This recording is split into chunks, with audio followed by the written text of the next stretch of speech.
Welcome to the Lead Every Day show. Our mission is to see a world well led. And our strategy to get there? To empower leaders like you to lead every day. So let's get to work. Do you feel like you're working harder than ever and not making the progress that you want? If so, you're like hundreds of leaders that I've talked to in the last year. Welcome to the Lead Every Day show. I'm Randy Gravitt. And I'm Mark Miller. And we're so glad that you're with us today as we have been unpacking this idea of becoming a better leader. And it is so important for us to think about personal effectiveness here when it comes to leadership, Mark. I know you've been working on a project the last few years, and you've discovered what smart leaders do. Yeah, we found that effectiveness is something that can be learned, and that's an idea that goes all the way back to the great Peter Drucker. He said it can be learned. In fact, it must be learned. And I meet too many leaders like you have who just aren't getting the traction that they want or need. And so we said, hey, let's see if we can help leaders improve their effectiveness. Now, to put this in context, or maybe to take it out of context, I've used the example of a major league pitcher who's having trouble throwing strikes. He doesn't need to learn to pitch. He knows how to pitch. He's at the best in the world. He's already got the contract. He's already got the uniform. He's already on the team, but he's got to throw more strikes. So he has to make some adjustments. So we went to work and said, what are the impediments to leadership effectiveness? And we found quite an array of problems, issues, and obstacles: busyness, complexity, distractions, fear, fatigue, even success. And we said it's a toxic mix, and it varies from person to person and season to season. And so we ended up calling all of that quicksand. We put it in a big bucket. Big bucket, called it quicksand. I mean, we really have found that quicksand is not only in the desert, it is in business, it's in teams, it's in schools, it's in churches, it's in community. Yes. I mean, it's every. So what do we do if we're in the quicksand? Well, we first thought about trying to eliminate it and decided that was a futile activity. You can't. You can't eliminate it. So what are our other options? Well, if you find yourself in it, first is you can keep swimming, which might be our natural instinct as leaders. When the going gets tough, the tough get going, right? I'm a leader. I'll just keep swimming. That's exhausting, and you're never going to do your best work in quicksand. So secondly, you could just give up.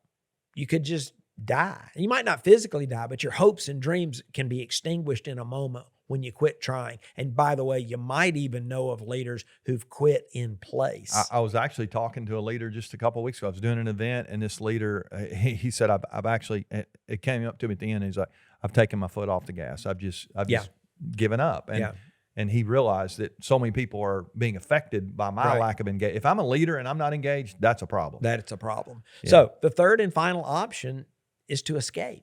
And that's the only one that I was hoping sense. There was a way out. Well, there is a way out. And so we turned our attention to leaders who have made a habit, and many have built a career on staying out of quicksand. And if they ever get in it, they get out pretty quick. They live and lead from the high ground. They live and lead from the high ground. Yeah. And that's what we all need to strive to do. That's good. So if I'm listening today and I'm this leader who is, I find myself, I mean, we all do, right? I mean, quicksand is just prevalent. It's everywhere. It's real. It really is. What are some of those things that I can do? Where do I start? Okay. Well, first of all, we believe that it's your choices that enable you to get out of the quicksand. Okay. You need skills, but skills don't get you out of quicksand. Right. Choices get you out of quicksand. Yeah. We call them smart choices. Okay. 4 choices. The first is you've got to confront reality. Only when you operate from a position of truth can you lead well. You've got to. And again, there's strategies and tactics. We'll talk more about those at the appropriate time.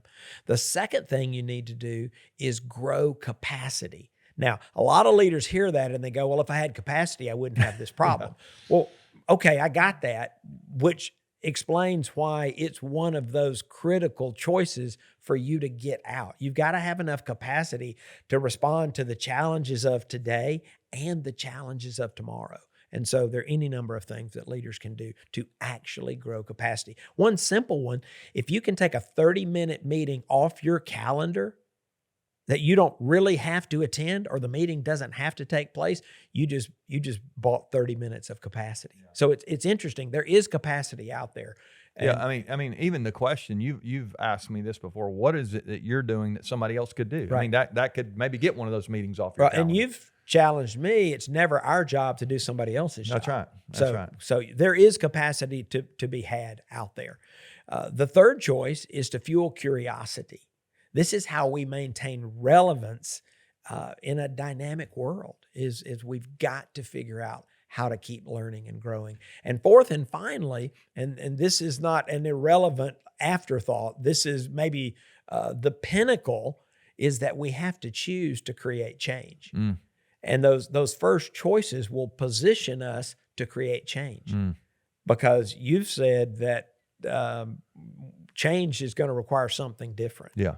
Progress is going to require something different. Better is always different. I was trying to get your quote that's there. right. Better is always different. Better requires something different. And I know leaders who just are unwilling or unable to create change. They want something better, but they don't want to do something different. And it's like, right. It's just, right. they're Doesn't incongruent. work. So those are the choices that will enable a leader to begin to work their way. And I like out how of each quicksand. one is a choice. Even curiosity you talk about. You've talked about this through the years. Is like you have to choose to be a learner. It's not like right. I mean, some people might be listening and like that's their number one strength. Remember the old strength finders? Learner was one of them. It's not in my top 25. Yeah, but you're a great learner because you've chosen. Because I've chosen exactly. Right, I've chosen that path. Yeah, I love all those choices.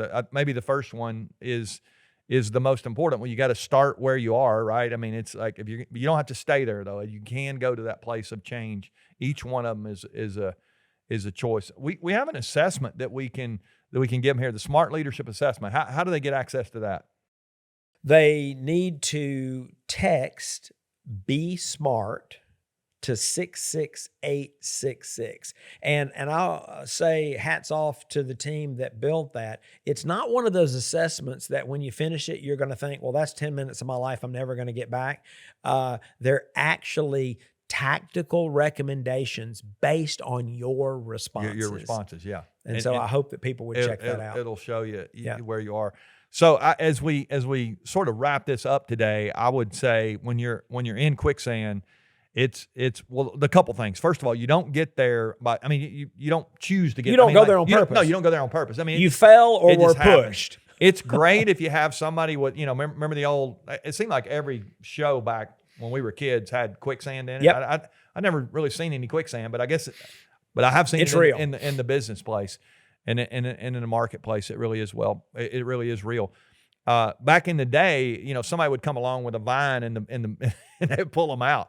It's great. It'd be great if we had somebody that could just throw us a rope and pull us out. I don't think that's happening. I think you got to decide, do you want to really get out or not? And these choices are, they become your lifeline to getting back to the high ground. And there's another reason you want to get out, because if you're in it, you can't help others out. Yeah. One, you don't have the moral authority, or you may not have the strategy or the experience to coach them. Yeah. And so if you're in it, there's a real good chance the people around you are in it. Yeah, that's the word right there. So again, we got to deal with this. We have to make the choice to get back to the high ground. If you want something better, it's going to require different. These 4 smart choices can really help you do that. Again, be smart to 66866, and that'll really get you going. One of the things I found that really helps get to the high ground and stay there is a plan. We're gonna unpack the next few days this idea of having an annual plan for your life and leadership.